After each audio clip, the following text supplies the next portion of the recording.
Olá, amigos! O Ambiente Construção mostra nesta e nas duas próximas semanas compactos com o retrospecto de 2014.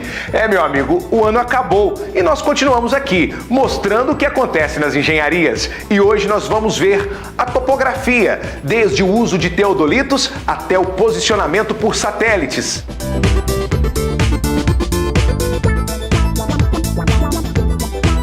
O uso e a fabricação de aquecedores solares.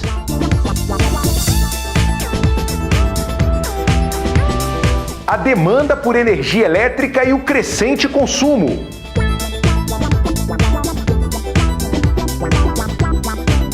Vamos ver também o déficit habitacional em Minas. Estivemos em Juiz de Fora para mostrar o trabalho da Em Casa.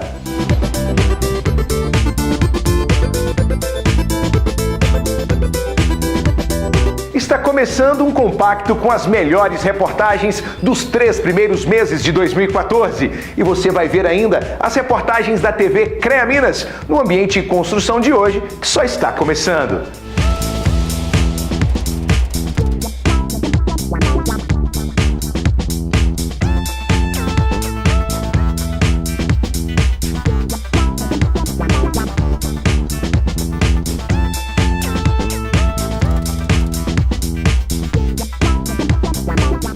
Eu gosto de estar na Docton porque é uma rede que tem várias faculdades, várias unidades no país inteiro. E descobri que ela tinha o centro de engenharia, o que eu sempre quis fazer. Após uma pesquisa, eu constatei que a Docton tem percentuais excelentes de aprovação na ordem. Depois você entra numa rede de ensino superior, a cabeça abre, muda muita coisa, né? Nós da Docton queremos ser o parceiro ideal em sua formação. Entre em nosso site, fique por dentro de tudo e se inscreva no vestibular. Meu sucesso começa aqui.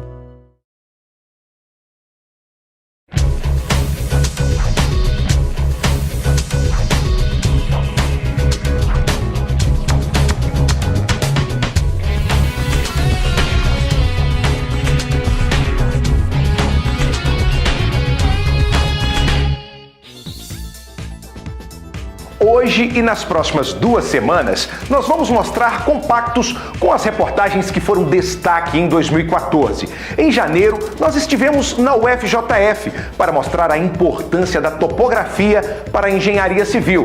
E, claro, aproveitamos para mostrar a evolução destes métodos com o passar do tempo. Vamos ver. Nesta mesa está alguns dos principais equipamentos usados na topografia e sua evolução com o passar do tempo.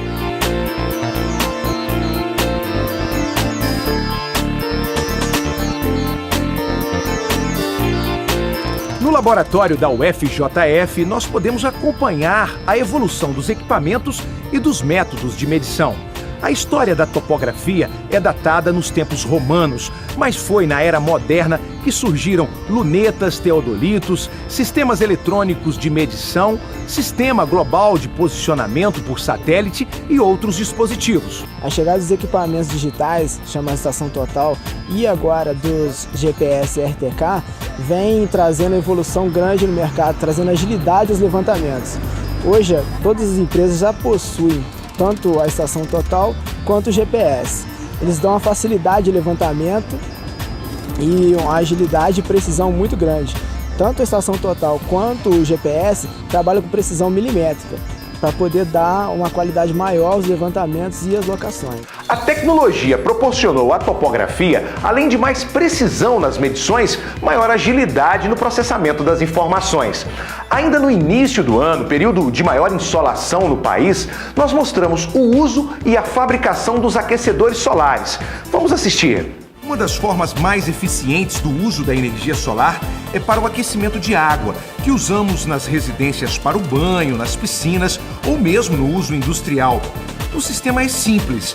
Fabricado no Brasil em larga escala, o aquecedor solar já é realidade em 10% das edificações no Brasil, o que nos coloca em 6º lugar no ranking mundial de coletores solares. Belo Horizonte é um exemplo. Possui esses coletores em 3.000 edifícios.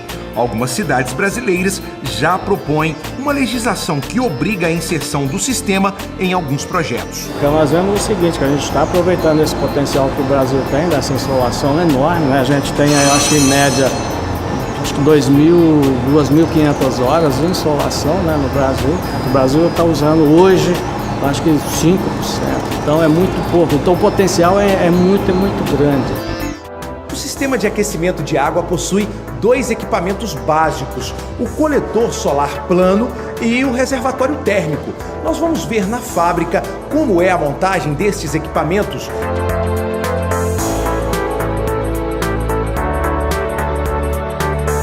Com 4 peças de perfil de alumínio, um funcionário monta uma espécie de caixa que vai receber o forro, com fibra de vidro e poliuretano pintado de preto, para absorver melhor o calor.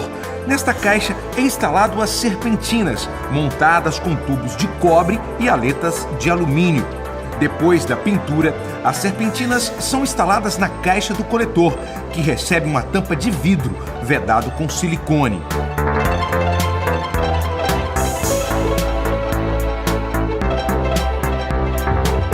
O reservatório térmico é construído em 2 partes. O cilindro de inox, que é revestido de poliuretano, e a capa de alumínio, que serve de acabamento.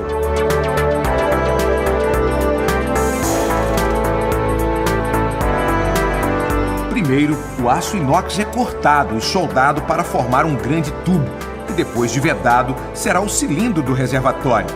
Após esta fase, um cilindro maior é fabricado em alumínio para servir de capa ou acabamento do reservatório.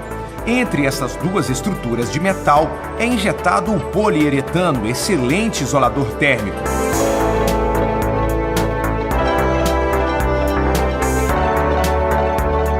Estes são os 2 principais elementos do aquecedor solar térmico, que recebe ainda o apoio de uma resistência elétrica, que pode ser acionada em casos de uma sequência maior de 3 ou 4 dias nublados.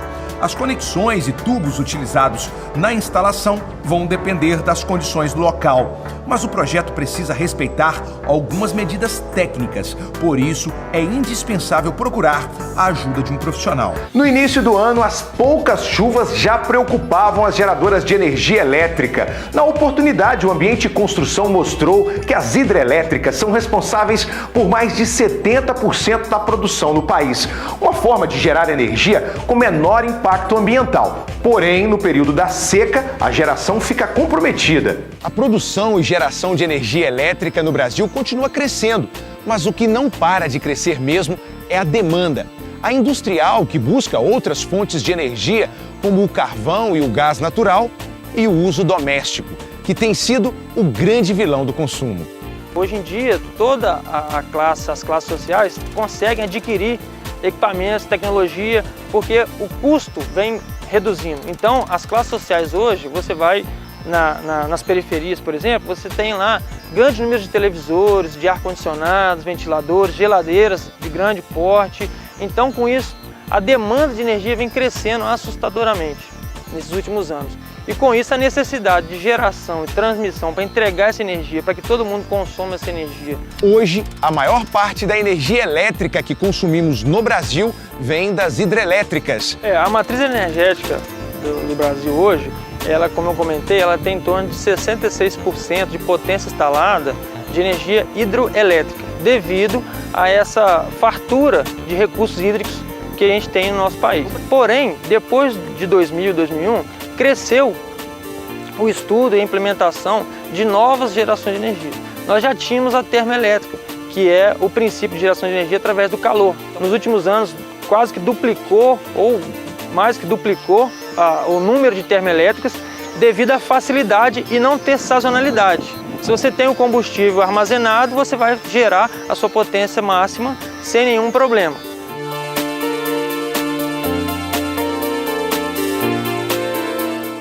O programa na íntegra, mostrando a distribuição e a geração de energia elétrica no país, você pode assistir em nosso site. Hoje estamos mostrando um compacto com as principais reportagens do primeiro trimestre de 2014.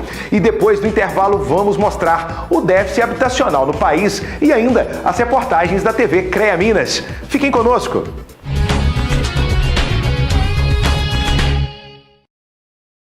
Comemoramos esta semana o Dia do Profissional que constrói uma nação, que desenvolve o presente e planeja o futuro. Comemoramos o Dia do Profissional que atua em todas as profissões. 11 de dezembro, Dia do Engenheiro. uma homenagem do programa Ambiente e Construção. Engenheiro.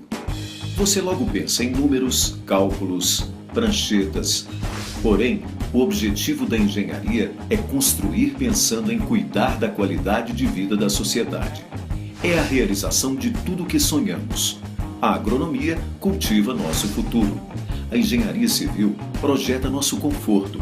A agrimensura mede a nossa satisfação. A engenharia de Minas estuda nosso potencial. A engenharia química desenvolve nosso bem-estar. A elétrica energiza a nossa tranquilidade.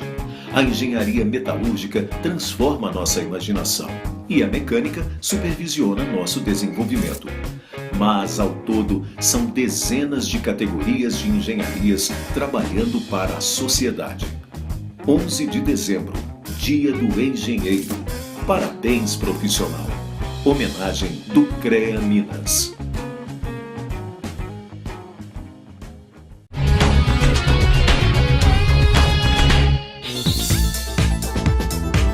O que você acompanha comigo no Ambiente e Construção de hoje é um compacto com as principais reportagens de 2014. Em um momento que o Brasil experimenta um maior investimento na sua infraestrutura habitacional, nós mostramos que o acesso à moradia é um direito do cidadão, mas que nós precisamos avançar ainda mais. Em Minas, por exemplo, o déficit habitacional chega a 400 mil moradias, ou seja, são mais de 400 mil famílias que não têm onde morar. A Constituição brasileira garante em seu artigo 6º o direito à moradia. Mas em que condições? Hoje, boa parte do contingente considerado sem residência própria vive em barracos de lonas e puxadinhos, em todos os tipos de aglomerados que podemos observar. Que realmente o programa Minha Casa Minha Vida veio dar um norte diferente na questão de acesso à moradia pela população carente. Dissemos anteriormente que moradia é competência do governo e direito do cidadão. A lei diz que cabe ao município legislar e executar as políticas habitacionais, mesmo que o recurso seja federal, como o caso do projeto Minha Casa Minha Vida.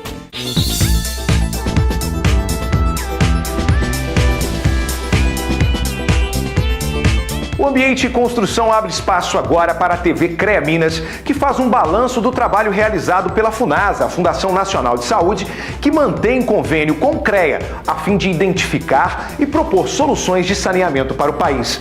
Vamos assistir.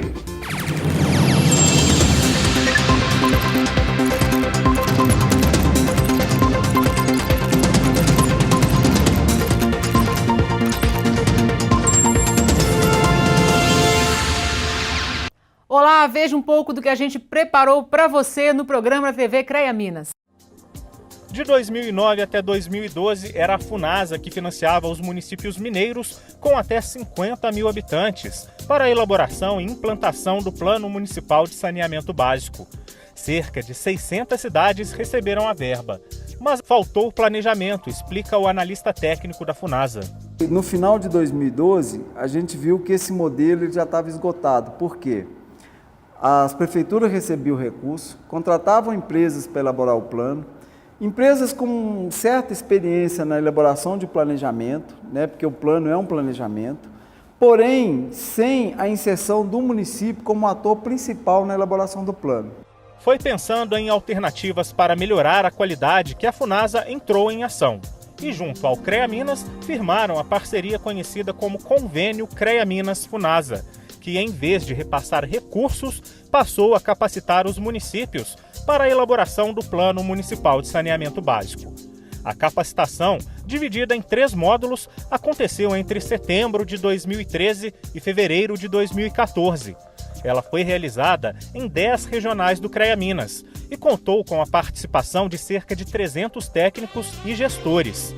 Segundo o analista técnico da FUNASA, a etapa capacitação foi um dos processos mais positivos que o convênio alcançou.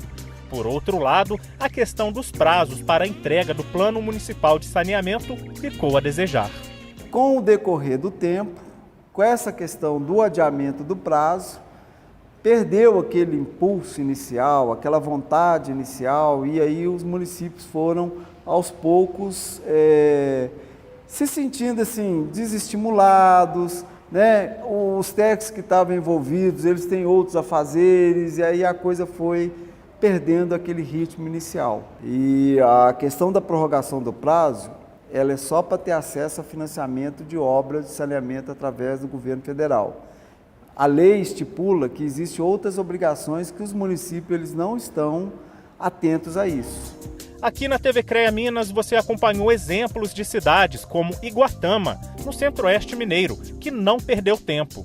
Foi um dos primeiros municípios a elaborar o Plano Municipal de Saneamento. Isso graças às capacitações oferecidas pelo Conselho. Essas capacitações vieram acrescentar, assim, no sentido de que foi muito prático. As meninas colocaram assim, muitos exercícios para a gente fazer na sala, que esclareceu muita coisa, que adiantou no processo. Né? Eu já não precisei ficar estudando, porque elas já clarearam, o treinamento clareou bastante para mim, eu já pude ir mais direto.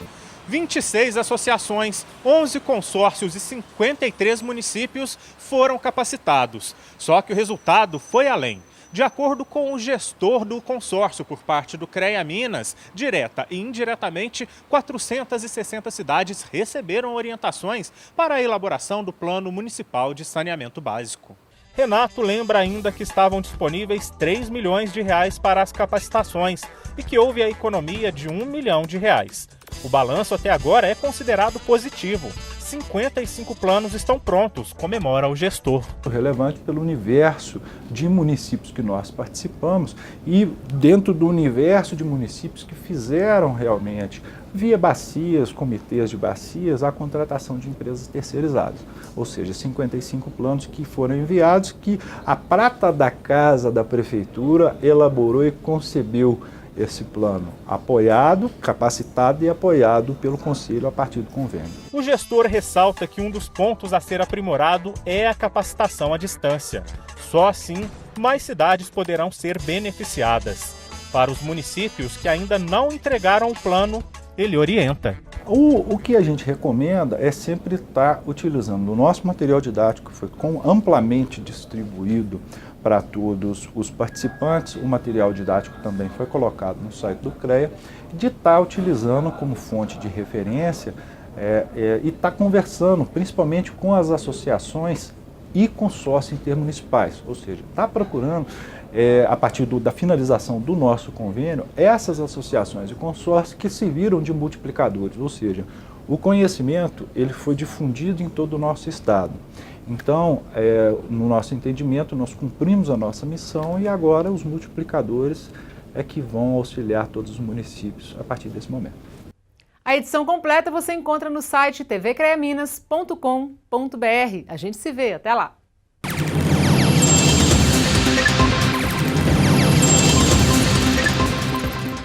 Esta foi a participação da TV CREA Minas no Ambiente de Construção de hoje, que mostrou um compacto com as principais reportagens do primeiro trimestre de 2014. E nos próximos programas vamos continuar mostrando o que foi destaque em 2014. Os programas na íntegra você pode assistir em nosso site. Eu espero por você na semana que vem aqui na Band. Até lá!